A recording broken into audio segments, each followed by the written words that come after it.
friends, today we are here with our next lecture of acid, base and salt. पिछले video में हमने Brønsted-lorry concept of acid base के बारे में discuss किया था. उसके पहले हमने अरेनियस कंसेप्ट देख लिया था और आज के वीडियो में हम बात करने वाले हैं Lewis concept of acid base. ठीक है, थोड़ा सा हम अरेनियस और ब्रॉन्स्टेड-लॉरी को 2 मिनट के लिए रिकॉल करते हैं. According to Arrhenius concept, H plus ion donors, H plus ions, the substances which give H plus ions in their aqueous solution are called as acids, and the substances which gives hydroxyl ion in their aqueous solution are called as bases. According to Bronsted-Lowry, proton donors are called as acids and proton acceptors are called as bases. दोनों की limitations हमने देखी थी. Brønsted-lorry में भी आप देख रहे हैं प्रोटॉन आयंस का डोनेशन और एक्सेप्शन हो रहा है, और अरेनियस में भी आप देख रहे थे प्रोटॉन आयंस जो है वो दिए जा रहे थे एसिड्स के द्वारा. ठीक है, तो यहाँ पर कुछ लिमिटेशंस हमारे पास है अरेनियस और ब्रॉन्स्टेड-लॉरी दोनों की ही, और उन लिमिटेशंस को सॉल्व करने के लिए third concept of acid base हमारे पास प्रेजेंट है, that is called as Lewis concept of acid and base. ठीक है, एसिड बेस लेविस के अकॉर्डिंग, लेविस ने जो अपना कंसेप्ट दिया था, it is based on the donation and acceptance of electron pair. ठीक है, इलेक्ट्रॉन पेयर के डोनेशन और एक्सेप्शन पे इन्होंने अपना थ्योरी दिया था. According to Lewis, electron pair acceptors are acids. ठीक है, ब्रॉन्स्टेड-लॉरी के में हमने प्रोटॉन्स की बात की थी, यहां हम इलेक्ट्रॉन पेयर्स की बात कर रहे हैं. Electron pair acceptors are acids and electron pair donors are bases. Clear? जो इलेक्ट्रॉन पेयर डोनेट करेगा, अब इलेक्ट्रॉन पेयर डोनेट कौन करेगा? जिसके पास लोन पेयर ऑफ इलेक्ट्रॉन होगा वो इलेक्ट्रॉन पेयर को डोनेट कर सकता है, और वहीं पे एक्सेप्ट करने वाला भी होना चाहिए. ठीक है, तो यहाँ पे लोन पेयर ऑफ इलेक्ट्रॉन्स का डोनेशन एंड एक्सेप्शन, जैसा हम ऑक्सीडेशन रिडक्शन रिएक्शंस में देखते हैं, जो रिडॉक्स रिएक्शंस होती है, एक सब्सटेंस का यदि रिडक्शन हो रहा है तो सेम टाइम दूसरे का ऑक्सीडेशन भी हो रहा है. इस टाइप की रिएक्शंस को हम रिडॉक्स रिएक्शंस कहते हैं. तो सेम टाइम यहाँ पर एक इलेक्ट्रॉन डोनर है तो दूसरा इलेक्ट्रॉन एक्सेप्टर भी होना चाहिए.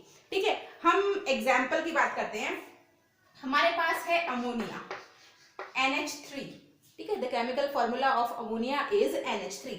आपको पता है इसमें एक नाइट्रोजन है और 3 हाइड्रोजन है.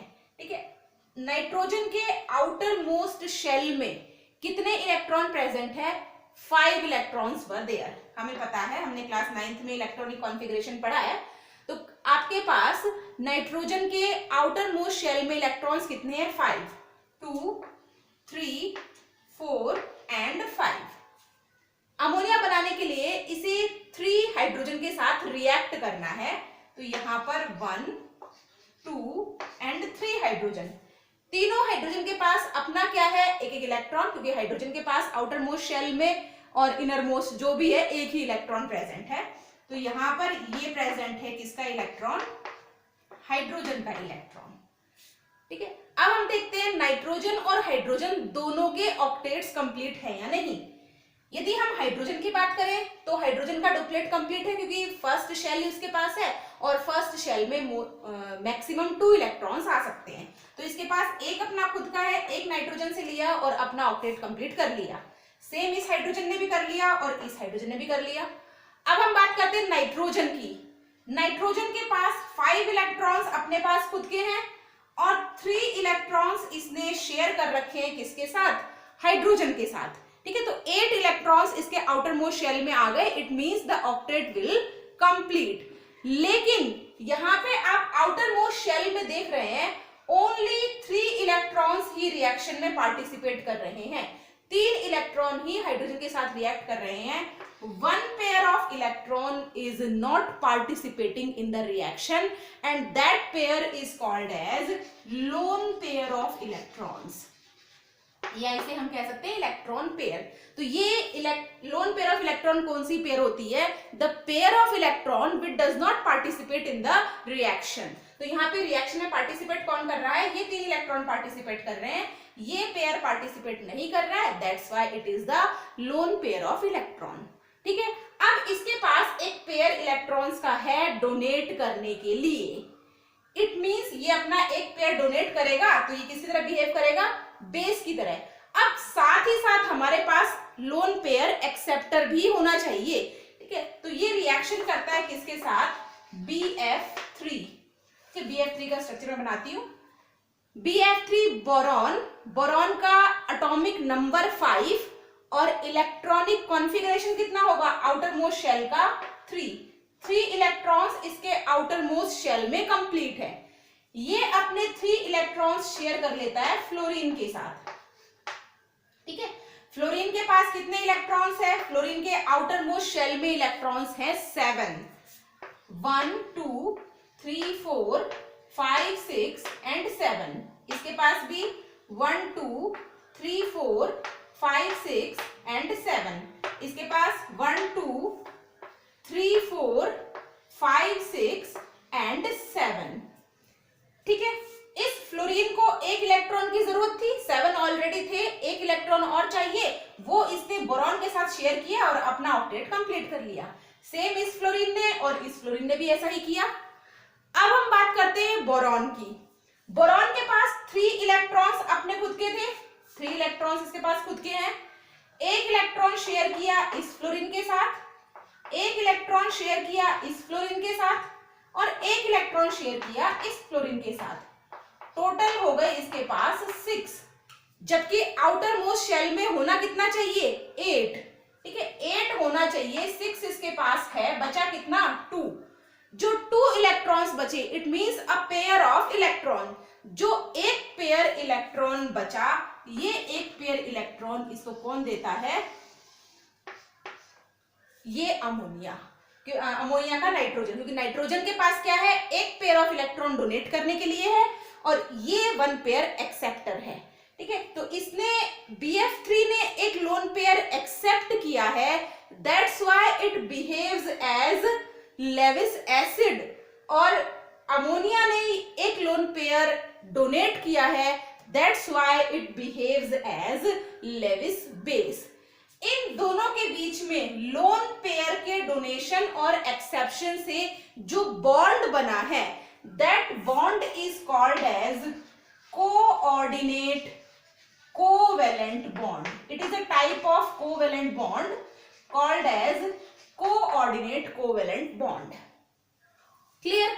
तो आपको समझ में आया अच्छे से लेविस एसिड कौन है और लेविस बेस कौन है? यहां पर अमोनिया ने डोनेट किया है, that's why it is a Lewis base. It means the electron pair donors are the Lewis bases और इलेक्ट्रॉन पेयर एक्सेप्टर्स जो हैं they are the Lewis acids. यहाँ पे BF3 या इसकी जगह पे aluminium trichloride, aluminium chloride that is AlCl3 वो भी हो सकता है, तो वो भी इलेक्ट्रॉन पेयर एक्सेप्टर है, so it also behaves as acid. ठीक है, अब हम बात करते हैं कि कौन कौन से ऐसे सब्सटेंसेस हैं जो लेविस एसिड्स हो सकते हैं और कौन से ऐसे सब्सटेंसेस हैं जो लेविस बेस हैं ना। कुछ सब्सटेंसेस की हम एग्जांपल्स के साथ बात करते हैं। हर वो सब्सटेंस जिसके सेंट्रल एटम का आउटर मोस्ट शेल इनकम्प्लीट है, that behaves as Lewis acid, क्योंकि वो एक्सेप्ट करने की टेंडेंसी रखता है, जैसा हमने BF3 के केस में देखा। BF3 के केस में सेंट्रल एटम कौन है? बोरॉन। और बोरॉन के पास क्या है? 2 इलेक्ट्रॉन्स की डेफिशिएंसी है। उसने फ्लोरीन के साथ रिएक्ट कर लिया है, लेकिन फिर भी उसके पास 2 इलेक्ट्रॉन्स की डेफिशिएंसी है।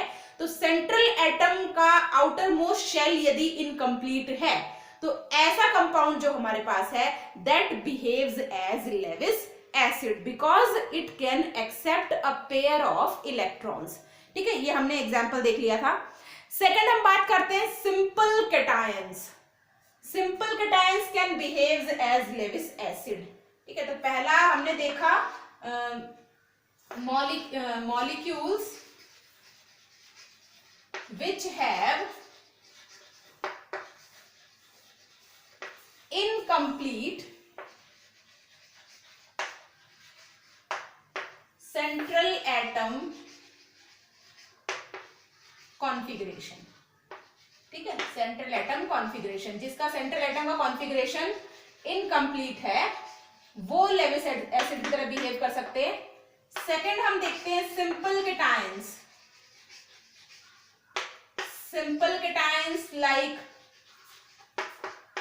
हाइड्रोजन H+ प्रोटॉन, ठीक है, H+ ion, it also behaves as Lewis acid, ठीक है, क्योंकि इसके पास H+ आयन जो है, यदि हम हाइड्रोजन की बात करें तो हाइड्रोजन के पास कितना इलेक्ट्रॉन है, 1 इलेक्ट्रॉन, लेकिन जो H+ आयन है प्लस कब बना, जब उसने अपना 1 भी डोनेट कर दिया किसी को, ठीक है, क्योंकि डोनेशन से जो चार्ज आता है that is the positive charge और कैटायन का फॉर्मेशन होता है। नाउ इसके पास आउटर मोस्ट शेल में कितने की डिफिशियंसी है, 2 इलेक्ट्रॉन्स की डिफिशियंसी है, क्योंकि एक तो ऑलरेडी कम था और एक इसने अपना एक जो था वो भी डोनेट कर दिया, तो इसके पास डिफिशियंसी कितने की हो गई, 2 की। It means it has the tendency to accept a pair of electrons, that's why it also behaves as Lewis acid.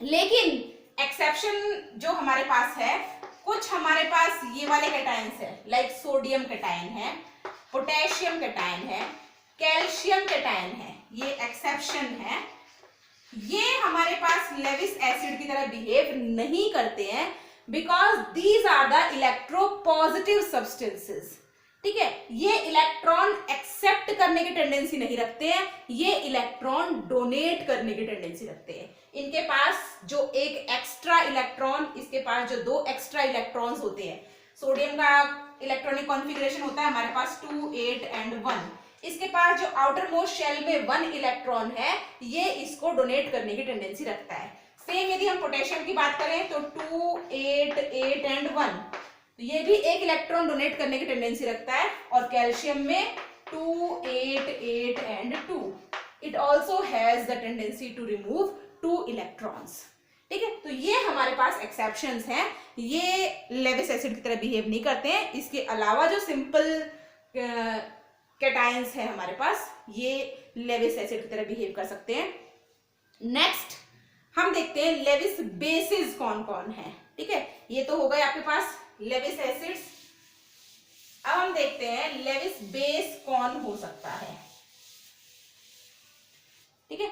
Firstly हम बात करते हैं वो मॉलिक्यूल्स जो एक लोन पेयर डोनेट करने की टेंडेंसी रखते हैं, जैसे अमोनिया के केस में हमने देखा था, तो अमोनिया लोन पेयर डोनेट करने की टेंडेंसी रखता है, तो जो लोन पेयर डोनेट करने की टेंडेंसी रखता है that behaves as Levi's base, जिसमें हमने एग्जांपल देख लिया था, एक तो अमोनिया का एग्जांपल हम देख चुके थे, इसके अलावा हम एक और एग्जांपल देखते हैं, हमारे पास है एक अमीन ना, NH2 is the amino group and R is the alkyl group. Alkyl group क्या होता है इसके बारे में हम कार्बन कंपाउंड के चैप्टर में डिस्कस करेंगे, ठीक है। तो यहाँ पे हम देखते हैं इसका स्ट्रक्चर, R कोई भी कार्बन वाला अल्काइल ग्रुप हो सकता है, CH3 is a alkyl group, ठीक है। यहाँ पे नाइट्रोजन है, नाइट्रोजन के पास आउटर मोस्ट शेल में वही 5 इलेक्ट्रॉन्स है, 2, 3, 4 एंड 5, ठीक है। यहाँ पे इसके पास एक हाइड्रोजन और यहाँ पर एक हाइड्रोजन, क्लियर। हाइड्रोजन के पास अपना खुद का एक है, तो यहाँ पे ये हाइड्रोजन से रिएक्ट कर लेता है, हाइड्रोजन अपना ऑक्टेट कंप्लीट कर लेता है, अपना डुप्लेट कंप्लीट कर लेता है, यहाँ से एक नाइट्रोजन इस कार्बन के साथ कंप्लीट जुड़ जाता है, कार्बन के साथ अपना बॉन्ड बनाता है, बचा कौन, ये लोन पेयर, ये सब तो रिएक्शन में पार्टिसिपेट कर रहे हैं, तीनों इलेक्ट्रॉन्स रिएक्शन में पार्टिसिपेट कर रहे हैं, लेकिन जो एक लोन पेयर बचा हुआ है it does not participate in the reaction, that's why it is a lone pair and it can be donated, so it also behaves as Lewis base.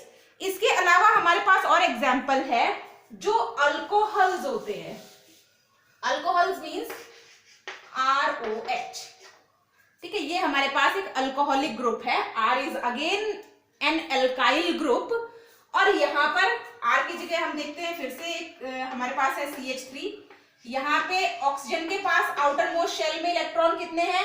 6, because the atomic number of oxygen is 8। 2 6 इसका configuration है 1 2 3 4 5 6। ठीक है, यहां से एक electron hydrogen के साथ जुड़ के बॉन्डिंग कर ले रहा है, एक इलेक्ट्रॉन कार्बन के साथ जुड़ के बॉन्ड बना रहा है, बचे कितने? 2 pairs of loan pair of electrons and both of these 2 pairs can be donated. तो हमारे पास अल्कोहल्स भी क्या होंगे? लेविस बेसेस होंगे, क्योंकि वो क्या कर सकते हैं? लोन पेयर ऑफ इलेक्ट्रॉन्स को डोनेट कर सकते हैं। दूसरा हमने देखा था कैटायंस जो थे they behaves as Lewis acids, वैसे ही जो एनायंस होते हैं लाइक क्लोराइड एनायन, जो एनायंस हैं they behaves as Levi's base. Clear? इसके अलावा हमारे पास, इसको हम एक्सप्लेन कर लेते हैं, थोड़ा सा देखते हैं इसको क्या है। क्लोराइड आयन, क्लोरीन के पास आउटर मोस्ट शेल में इलेक्ट्रॉन है 7, 1 2 3 4 5 6 एंड 7। ये एक इलेक्ट्रॉन एक्सेप्ट कर सकता है, ठीक है, ये किसी से एक इलेक्ट्रॉन एक्सेप्ट करता है, मान लिया हाइड्रोजन से एक्सेप्ट कर रहा है, ठीक है, तो हाइड्रोजन से इसने एक इलेक्ट्रॉन क्या किया है?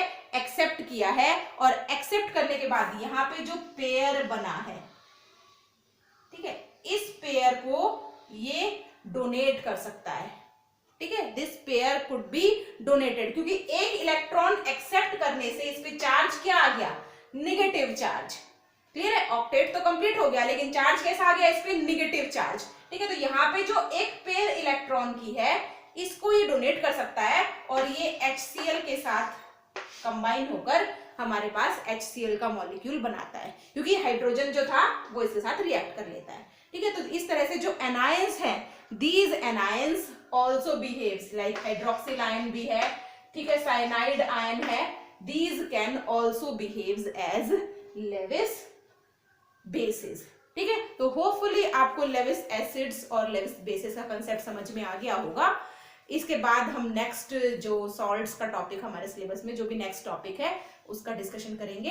Thank you very much.